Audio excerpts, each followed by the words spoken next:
kesempatannya Pak. Perkenalkan, nama saya Lukas Parede dengan NIM 12 dari Prodi S1 Sistem Informasi Angkatan 2024. Jadi pada kesempatan kali ini saya akan mempresentasikan hasil kerja praktikum saya dari mata kuliah pemrograman berorientasi objek.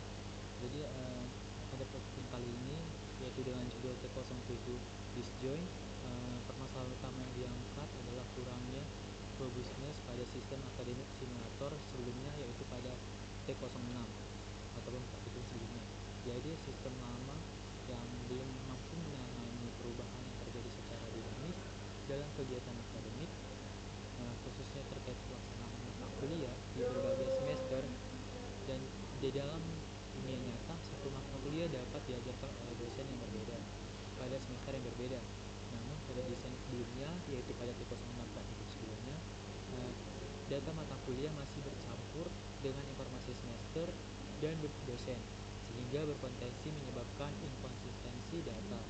Misalnya, jika terjadi perubahan dosen pada semester berikutnya, data pada dosen pada semester sebelumnya bisa ikut berubah, padahal seharusnya tetap tersimpan sebagai histori. Nah, untuk mengatasi masalah tersebut digunakanlah pendekatan disjoint, di mana kita memisahkan data yang bersifat statis dan dinamis, dan data statis adalah data yang tidak berubah, seperti kode mata kuliah, nama, jumlah SKS, dan nilai minimum kelulusan.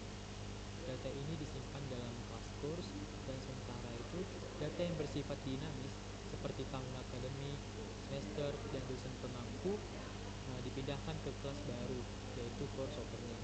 Nah, dengan pemisahan ini, pelaksanaan mata kuliah direpresentasikan sebagai entitas tersendiri tanpa mempengaruhi data mata kuliah utama. Jadi selain itu, relasi antara mahasiswa dan mata kuliah juga mengalami perubahan, di mana sebelumnya enrollment langsung terhubung dengan course. Namun pada desain baru, pada T07 ini, enrollment dihubungkan dengan course opening, yaitu kelas baru yang akan kita buat nanti. Nah, hal ini membuat setiap pengambilan mata kuliah oleh mahasiswa menjadi lebih spesifik karena mencipta metode pelaksanaannya. Dengan demikian, sistem dapat mencatat histori akademik mahasiswa secara lebih akurat, termasuk jika mahasiswa mengambil mata kuliah yang sama di semester yang berbeda. Nah, fitur tambahan yang dikembangkan dalam tugas ini adalah course history, dan fitur-fitur lainnya adalah fitur yang sudah kita buat di T06 sebelumnya atau praktikum sebelumnya. Nah, jadi fitur yang kita tambahkan adalah course history, yaitu fitur untuk menampilkan riwayat pelaksanaan suatu mata kuliah dari pertama kali dibuka hingga periode berakhir, di mana fitur ini tidak hanya menampilkan informasi pembukaan mata kuliah, tetapi juga daftar mahasiswa yang mengikuti serta nilai mereka peroleh pada setiap periode tersebut. Nah, dengan adanya fitur ini, sistem mampu memberikan gambaran lengkap mengenai perjalanan suatu mata kuliah dalam berbagai semester. Jadi, secara keseluruhan, perubahan yang dilakukan dalam tugas ini meliputi penyederhanaan struktur kode dari model course, lalu penambahan kelas course opening, lalu perubahan relasi pada enrollment, dan serta penambahan fitur yaitu course history. Nah, semua perubahan ini bertujuan untuk meningkatkan fleksibilitas dan konsistensi sistem dalam menghadapi perubahan data akademik. Dengan desain yang baru, sistem menjadi lebih terstruktur dan mudah dikembangkan, dan mampu menyimpan histori data tanpa risiko inkonsistensi. Nah, kesimpulannya, pendekatan disjoint yang diterapkan berhasil menegakkan kewujudan instansitas dan dalam sistem, dan yaitu course sebagai data hub dan course opening sebagai representasi pelaksanaan, dan enrollment sebagai relasi antara mahasiswa dan mata kuliah. Dengan demikian, sistem akademik simulator menjadi lebih robust dan sesuai dengan kondisi nyata dalam dunia akademik. Nah, itu tadi pemaparan singkat tentang apa yang harus kita lakukan pada T07. Jadi intinya kita akan membuat sebuah fitur tambahan di mana yang belum ada di T06 sebelumnya, yaitu course history. Di mana untuk fitur course history ini kita juga menambahkan sebuah kelas yaitu course opening. Nah, dan kurang lebih untuk model-model yang lainnya yang ada pada folder model itu tetap sama, sudah kita buat sebelumnya di T06.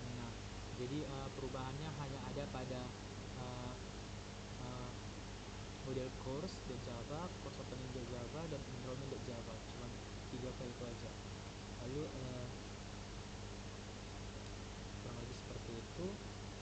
Nanti kita akan buktikan melalui pada saat satu video itu kita akan melihat satu persatu code-nya.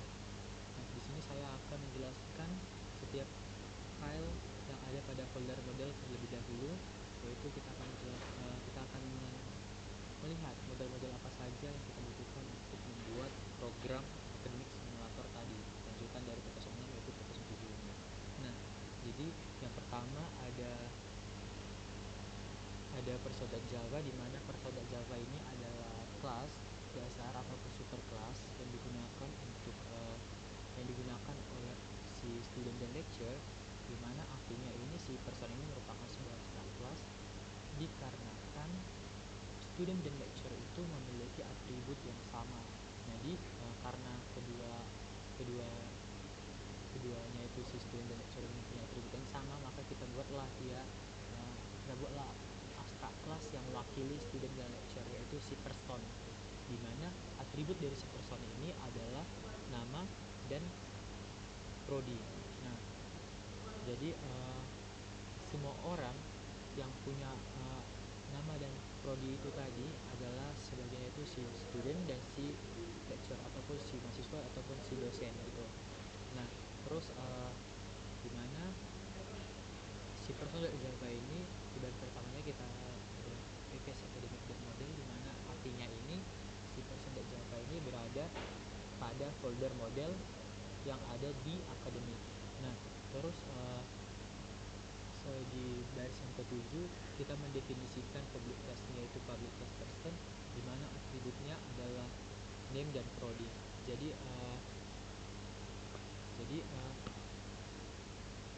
atribut dari si person itu adalah nama dan prodi dengan tipe data private string. Kenapa private string? Dikarenakan private sendiri artinya atribut itu hanya dapat diakses oleh kelas itu sendiri dan tidak dapat diakses oleh luar kelas itu. Nah, terus setelah itu kita akan membuatkan sebuah constructor dari public class person, yaitu public person dengan parameter string nama dan string prodi. ThisName sama dengan name dan thisProdi sama dengan prodi. Lalu di dalam model person.java tersendiri itu ada fungsi getter dan setternya, di mana ada getter name, getter prodi, setter name, dan setter prodi. Nah, di sini saya akan membacakannya. Public string get name, return this name. Ini artinya kita akan menerima inputannya tadi lalu mengembalikan nilainya ke si nama, begitu. Lalu selanjutnya public string get prodi, return this prodi. Itu kita menerima inputannya tadi, get prodi lalu mengembalikan nilainya. Nah, setelah itu public void set name, string name, this name sama dengan name. Ini maksudnya kita mengubah nilai atribut si name tadi. Nah, begitu juga dengan public void set prodi, string prodi, this prodi sama dengan prodi. Nah, itu tadi penjelasan untuk si person.java. Selanjutnya kita akan menjelaskan subclass ataupun anak dari si person.java, yaitu si student.java ataupun si mahasiswa tadi. Nah, jadi model ini dibuat untuk si mahasiswa, di mana yang pertama package academic model itu maksudnya si student.java ini berada lokasinya itu berada di folder akademik, di folder model yang ada dalam folder akademik. Lalu selanjutnya kita mendefinisikan yaitu public class student extend person. Itu artinya bahwasanya si student itu merupakan sebuah subclass dari si person. Nah, ditandai dengan apa? Ditandai dengan extend. Nah, extend itu menunjukkan bahwasanya si person itu merupakan induk kelas ataupun superkelas dari si student. Nah, atribut tersendiri dari student ada dua, yaitu name dan year, yaitu menggunakan tipe data yang sama, private string dan private string. Nah, untuk penjelasan mengenai private tadi sudah saya jelaskan di sebelumnya, bahwasanya itu digunakan hanya agar atribut itu hanya dapat diakses oleh kelas itu sendiri. Lalu selanjutnya kita membuat constructor dari si student, yaitu dengan cara public student dengan parameter itu string name and year, string prodi, super name prodi. Ini maksudnya kenapa kita pakai super, karena tadi kan kita sudah mengakses kita sudah menunjukkan bahwasanya student itu external person. Makanya untuk dapat menggunakan prodi dari si person, kita menggunakan kode super gitu. Nah, lalu di name sama dengan name dan di year sama dengan year. Lalu selanjutnya seperti di person.java, di sini juga sama, karena yang kita jelaskan dari tadi hanya sebuah model, jadi belum ada fungsi yang logikanya yang berjalan di situ. Kita hanya membuat sebuah construct, fungsi getter dan setternya doang. Lalu bagaimana mereka mengembalikan nilainya gitu. Nah, jadi di sini itu tadi kita sudah jelaskan tentang construct si student untuk menginstansiasi student. Lalu di line yang ke-17 ada dari line 17 sampai seterusnya ada fungsi getter dan setter juga, yaitu public string get name, return this name, yaitu untuk menerima nilai dari sini lalu mengembalikannya. Lalu override public string get name, return super get name. Nah, maksudnya override ini kita meredefinisikan public string get name nya. Kan sebelumnya sudah ada template yang sudah disediakan oleh si Java, namun karena kita ingin mengeditnya, makanya kita gunakan override untuk meredefinisikan template-nya tadi agar ditimpa gitu. Nah, lalu return super get name ini maksudnya kita mengembalikannya nilainya ke si get name tadi. Nah, kenapa pakai super? Tadi sudah saya jelaskan bahwasanya kita mengaksesnya itu dari si person. Nah, selanjutnya yang kedua, public get year, return this year, ini menerima nilai dari year baru mengembalikannya. Begitu juga di sini ada fungsi setter juga, yaitu public void set name string name this name sama dengan name, yaitu kita mengubah dan menulis kembali nilai dari sini tadi. Lalu override public void set name string name super name set name, public void set year in year this year sama dengan year, itu kurang lebih sama fungsi setternya, sudah saya jelaskan. Lalu selanjutnya di akhir ada override public string to string, return string formatnya ya sebagai berikut, name get name year di prodi. Nah, kegunaan dari fungsi ini itu untuk meredefinisikan si string tadi, di mana kita ingin menimpa template si string yang sudah tersedia di Java dengan format seperti berikut. Nah, selanjutnya kita sudah membahas mengenai person.java dan student.java. Selanjutnya kita akan menjelaskan mengenai subclass kedua dari si person.java, yaitu si lecturer.java atau si dosen tadi. Nah, jadi di baris pertama bahwasanya lecturer.java ini disimpan di folder model yang ada di academic folder. Nah, jadi kita akan mendefinisikan public class lecture in person. Ini maksudnya si lecturer atau si dosen tadi merupakan subclass dari si person. Kurang lebih struktur dan penjelasannya sama seperti yang sudah Java tadi. Jadi di sini saya akan membacakan kodenya saja. Private string NIDN, private string initial, private string nominal. Ini maksudnya ada 3 atribut dari si dosen tadi, NIDN, initial, dan email dengan tipe data private string. Lalu kita membuat sebuah construct-nya, yaitu public lecture, string NIDN, string name, string initial, string email, string prodi, yaitu super name prodi akan mengakses atribut name prodi dari si person. Lalu this NIDN sama dengan NIDN, this initial sama dengan initial, this email sama dengan email.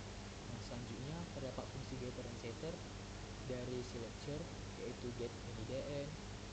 Kurang lebih sama, jadi sini saya akan hanya membacakannya saja. Public string get NIDN, return this NIDN, override public string get name, return super get name, public string get initial, return this initial, public string get email, return this email. Nah, selanjutnya ada fungsi setternya juga. Public void set NIDN, string NIDN, this NIDN sebagai NIDN, override public void set name string name super set name, public void set initial string initial, this initial sama dengan initial, public void set email string email sama this email sama dengan email. Lalu itu fungsi untuk setternya tadi untuk mengubah dan mengedit tadi si nilainya. Lalu si override lalu di baris ke-54 sampai ke-58 itu kita meredefinisikan menggunakan override untuk si public string to string. Kita menimpa si template tadi, oke? Kurang lebih sama dengan yang sudah kita jelaskan sebelumnya. Selanjutnya kita sudah jadi di sini kita sudah menjelaskan 3 file, person.java, student.java, dan lecture.java, di mana ketiga file tersebut isinya sama, template sama. Lalu si person sebagai induk kelas, si student dan lecture sebagai subclass. Oke, selanjutnya kita akan menjelaskan mengenai file course.java ataupun mata kuliah. Nah, di mana ini karena sama-sama beda juga dengan si lecture course untuk student, jadi kurang lebih strukturnya juga sama, hanya sebatas mendefinisikan atributnya, membuat construct-nya, lalu membuat fungsi getter dan setter, dan format pengembalian nilainya. Cuma seperti itu saja. Jadi sini saya akan membacakannya saja, yaitu package academic dot model, public class course, private string, code name, credit, passing grade, di mana tipe datanya private. Nah, di sini atribusi matkul jelas di mata kuliah tadi, name, credit, dan passing grade-nya. Oke. Lalu construct-nya public course, string code, string name, in credit, string passing grade. This code sama dengan code, this name sama dengan name, this credit sama dengan credit, this passing grade sama dengan passing grade. Lalu selanjutnya ada fungsi getter, yaitu public string get code return this code, public string get name return this name, public in grade credit return this credit, public string get passing grade return this passing grade. Itu tadi fungsi getternya, ada 4 fungsi getter. Lalu selanjutnya fungsi setternya, ada 4 fungsi setter, yaitu public void set code string code, this code sama dengan code, public void set name string name, this name sama dengan name, public void set credit this credit sama dengan credit, public void set passing grade string passing grade this passing grade sama dengan passing grade. Lalu kita meredaksikan dan membuat keluaran outputnya untuk si string tadi, itu override public string to string return string format dengan formatnya code name credit passing grade. Nah, lalu masuk ke model. Nah, ini model tambahan yang kita butuhkan untuk program di T07 ini. Nah, yaitu model course opening Java, di mana modelnya tetap sama, cuman di sini yang berbedanya ada logika boolean matches-nya, di mana kita mencocokkan setiap course, code, academic year dan semester tadi dengan yang sebelumnya apakah sama atau tidak. Nah, lalu yang berbeda juga di sini terdapat sebuah fungsi di mana kita akan mengurutkan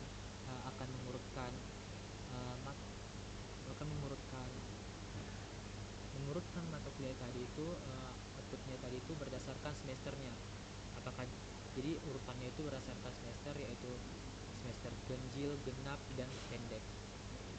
Jadi jika ada 3 semester, maka jika ada 3 semester yang berbeda, maka yang diprioritaskan untuk di urutan pertama adalah semester ganjil, lalu kedua semester genap, dan ketiga semester pendeknya. Lalu ini khusus untuk case yang di luarnya. Oke, jadi kurang lebih sama, dan yang berbeda juga di sini ada di atributnya ini. Di atributnya itu si course code, academic year, sama student, dan satu lagi atribut yang unik, yaitu si lecture study. Nah, di sini atribut lecture study ini menggunakan tipe data private list lecture. Kenapa? Karena dia ingin menyimpan banyak data dari si dosen menggunakan sebuah list. Nah, makanya tadi kita di awal sudah mengimportkan Java atau list untuk dapat menggunakan fungsi list tadi ke si lectures. Oke, kurang lebih juga sama ini isi yang lainnya untuk fungsi getter dan setternya. Oke, selanjutnya kita di sini saya akan menjelaskan file environment di Java. Nah, jadi ini kurang lebih juga sama. Di sini hanya pendefinisian atribut, lalu pembuat construct-nya, dan fungsi getter dan setternya. Namun di sini ada konstruktor tambahan, yaitu untuk menginisialisasikan si grade-nya. Nah, ini dia yang berbeda, yaitu public enrollment, string course code, string student ID, string academic year, semester, string grade. If grade, this course code, student academic year, semester, this grade sama dengan grade. Ini konstruk khusus untuk menginisialisasikan si grade tadi, beda dengan yang konstruk yang ini. Oke.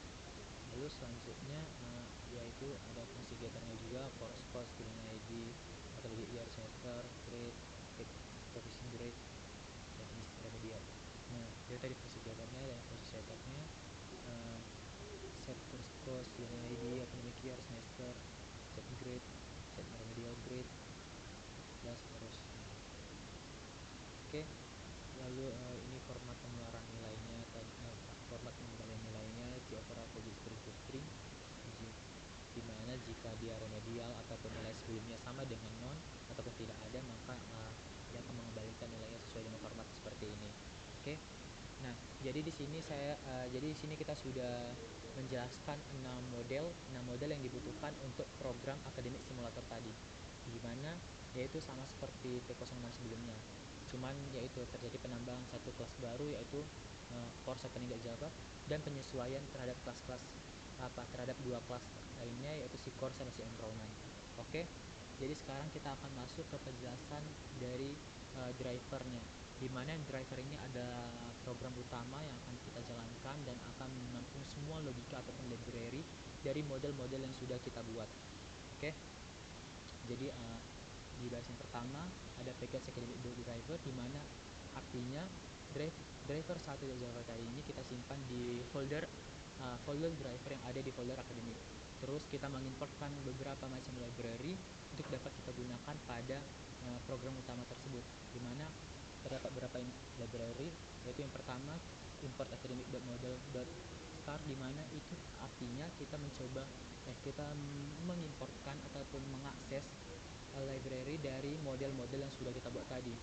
Jadi di baris yang ketujuh ini kita mengakses model-model yang sudah kita buat, yaitu si course opening, enrollment, lecture, person, student, itu semuanya kita gunakan dan kita importkan ke si driver 1.java. Lalu selanjutnya kita mengimportkan beberapa fitur-fitur yang sudah ada di Java, yaitu import Java atau array list, comparator, smap, list, map, scanner, decimal format, stream collectors.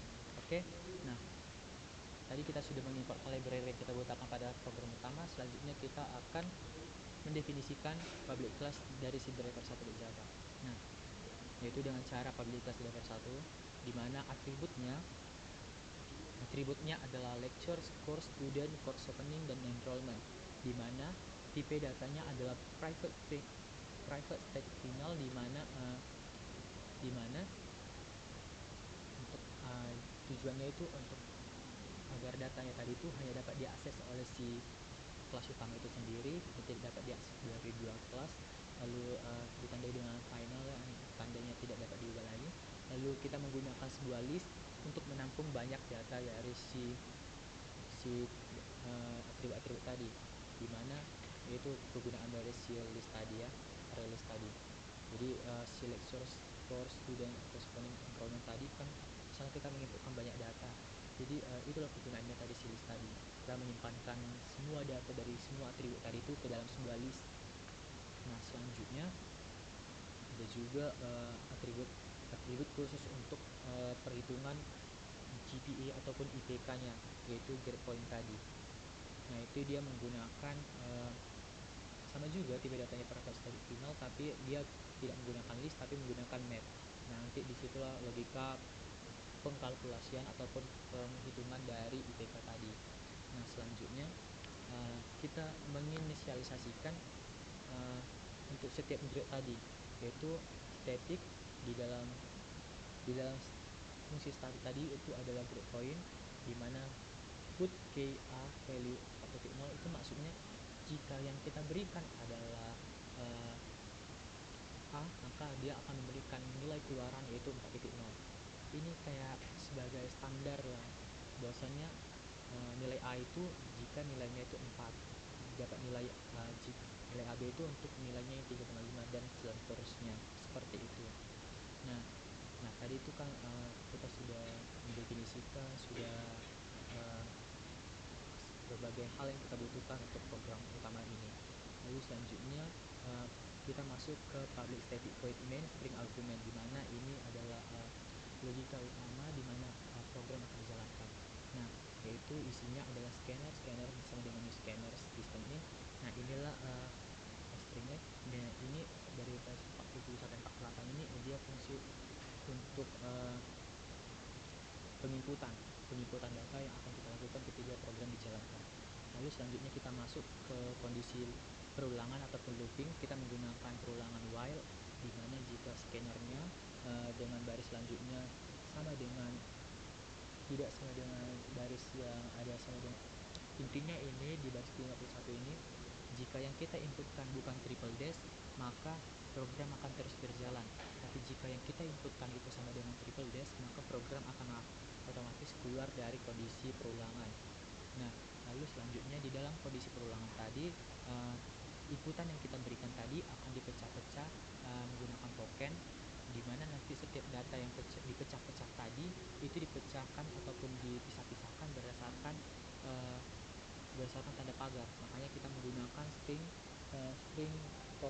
dengan line split. Nah, ini dia fungsi dari si split tadi untuk memisah-misahkannya berdasarkan tanda pagar. Oke, selanjutnya string comment elemen token. Nah, ini dia tadi menyimpan data dari si token tadi berdasarkan index. Oke, selanjutnya tadi kan datanya tadi kan kita sudah masuk nih ke logikanya, di mana program akan berhenti jika di inputkan true false. Lalu selanjutnya inputan tadi dipecah-pecah nih, dipisah-pisahkan, di split lah gitu. Nah, lalu selanjutnya inputannya tadi yang string comment sama dengan token itu, jadi inputannya tadi akan dicek menggunakan switch, dimana nanti setiap komen tadi itu misalnya untuk case misalnya nanti yang kita inputkan itu contohnya kayak misalnya contoh kayak si lecture add, maka nanti yang dibaca oleh si program ini tadi, lecture add-nya tadi yang ada di token index 1 tadi akan dibaca di switch, lalu akan masuk ke case lecture add. Begitu logikanya.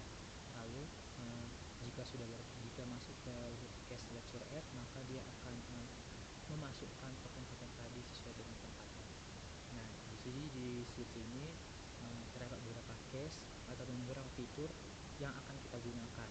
Nah, jadi fiturnya apa saja, yaitu fitur lecture add ataupun menambahkan data dosen, course add ataupun menambahkan data mata kuliah, lalu student add untuk menambahkan data mahasiswa, course open ini untuk membuka suatu mata kuliah yang baru, lalu enrollment add menambahkan data si enrollment tadi, tugas tadi, enrollment grade, enrollment remedial, student detail, course history. Nah, yang inilah yang membedakan T07 ini dengan T06 sebelumnya. Ada fitur tambahan yaitu course history untuk menampilkan data dari suatu mata kuliah, yang dimana dia tidak akan menimpa data yang lama, tapi mengidentikannya agar data tersebut tetap konsisten. Nah, jadi itu tadi case-case ataupun fitur-fitur yang akan kita gunakan. Lalu masuk ke scanner close untuk program tersebut berhenti meminta inputan. Oke, selanjutnya nih kita sudah menginputkan datanya tadi kan. Nah, data yang sudah kita inputkan, sudah yang di-splitkan, sudah dimasukkan ke token-tokennya tadi dan dimasukkan ke logika switch-nya tadi. Nah, itu tadi akan di-print atau akan dikeluarkan ataupun apapun itu menggunakan ini beberapa fungsi ini, yaitu for lecture yang inilah dari line 104 sampai line ke 124, dimana itu dia fungsi untuk mengembalikan nilai ataupun sistem outprint ln. Nah, yang akan ditampilkan apa saja, si lecture, course, student, sama enrollment. Oke, selanjutnya di sini ada sebuah fungsi untuk menambahkan data dosen tadi, dimana jika data si dosen tadi tidak kosong, maka dia akan ditambahkan ke tempatnya. Maksudnya itu kayak misalnya kita ada sebuah penyimpanan data gitu kan, terus kita mau menambahkan sebuah data si dosen, tapi harus ada gitu kata-kata, harus ada gitu datanya, jadi nggak boleh kosong. Jadi kalau misalnya dia kosong, ya udah dia akan diisi, tapi kalau misalnya nggak kosong, ya udah akan dipindahkan ke tempat penyimpanan selanjutnya gitu logikanya. Nah, selanjutnya jika data tadi yang sudah kita simpan tadi itu kan kita kan sudah menyimpan beberapa data, jadi data-datanya tadi itu akan dicek. Jika masuk data yang baru, maka dia akan cek apakah data yang baru ini sama dengan data yang lama. Jika sama dengan yang lama, maka dia tidak akan dimasukkan atau tidak akan dikembalikan. Tapi jika tidak sama, maka data tersebut akan disimpan. Begitu logikanya. Jadi di sini saya akan membacakan kodenya, yaitu pakai static void add lecture, string identity, string name, string initial, string email, string body. Lalu if find lecture identity sama dengan null, lecture add, nah ini maksudnya menambahkan data si dosen, new lecture identity name, initial, email, body. Baru ini untuk mengecek apakah data tersebut sama atau tidak, apakah sudah ada atau tidak, intinya biar tidak terjadi duplikasi data, begitu. itu menggunakan private static lecture, find lecture, string NDN, for lecture, if lecture get NDN, to equals NDN, return lecture, return no. Nah itu tadi. Nah selanjutnya fungsi-fungsi yang di bawahnya juga sama penggunaannya. Nah yaitu digunakan untuk si add course, find course, add student, find student, add course opening, find course opening, lalu existing opening. Nah sama seterusnya. Ini kurang lebih sama dari ratusan baris code ini. Oke, begitu juga dengan enrollment dan grade enrollment. Jadi fungsi-fungsinya ini kurang lebih sama seperti yang sudah kita jelaskan di 306 sebelumnya. Dan di dalam driver di dalam file driver ini intinya seperti bagaimana sih logikanya program tersebut dapat mendefinisikan kelasnya, lalu menyimpankan data-data tadi dengan syarat lingkungannya harus kayak gimana gitu-gitu. Oke, tadi datanya sudah disimpan, dicek apakah sama atau tidak dan lain-lain, lalu sudah ditampilkan juga. Nah selanjutnya ini dia masuk ke fitur baru yang sudah kita buat sebelumnya yang berbeda dengan 306, yaitu si course history tadi ya. Yaitu di sini kita sama juga sih sebenarnya, kita hanya akan menampilkan si course history di mana syaratnya itu yaitu tidak boleh kosong, lalu data si course opening akan disimpan di sini gitu, begitulah sama juga seperti sebelumnya. Lalu apakah si course openingnya ini apakah sudah ada sebelumnya datanya atau tidak, apakah ada duplikasi atau tidak datanya, seperti itu ya. Makanya dia menggunakan equals scope. Nah, jadi intinya seperti itu. Terus di akhir nanti data-data tadi yang sudah disimpan dan sudah diproses oleh berbagai logika pemrograman yang sudah kita bikin di program tadi akan ditampilkan berdasarkan format yang sudah kita tentukan tadi di awal. Oke. Nah selanjutnya itu kurang lebih mengenai driver satu tadi.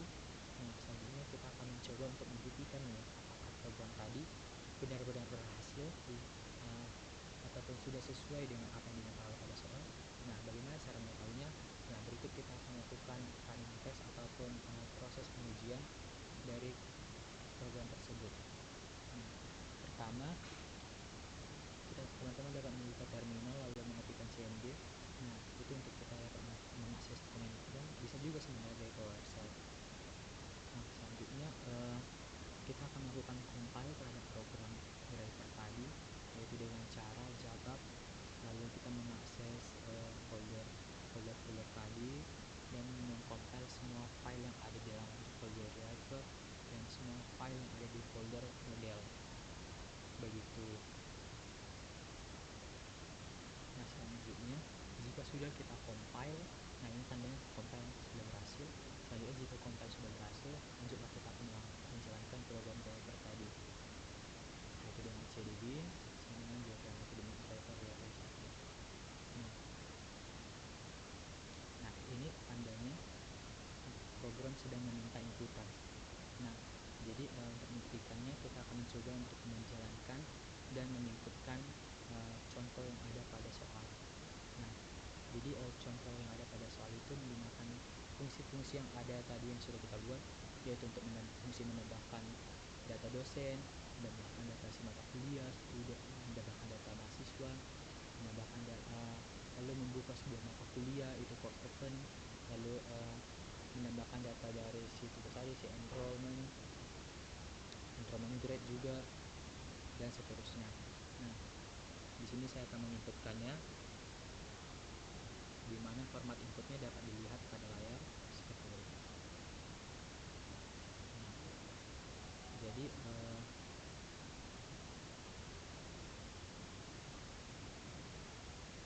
jadi ketika kita menginputkannya maka akan keluar hasilnya seperti berikut. Lalu ketika kita mengetikkan triple dash maka program akan otomatis keluar dan berhenti. Nah ini dia hasil setelah kita mengetikkan triple dash, maka akan keluar outputnya yang sesuai dengan apa yang diminta pada soal. Nah dapat dilihat hasilnya seperti yang ada pada layar. Oke, jadi sudah terbukti bahwasannya program berhasil kita jalankan, sudah berhasil eh, kita kita buat di- dan itu tadi presentasi daripada saya, di mana mohon maaf jika terdapat kekurangan ataupun penjelasan yang dapat saya sampaikan pada masa presentasi ini. Dan kurang lebih mohon maaf jika terdapat salah kata ataupun perilaku yang kurang ataupun suara-suara yang mengganggu tadi. Nah, sekian daripada saya, terima kasih.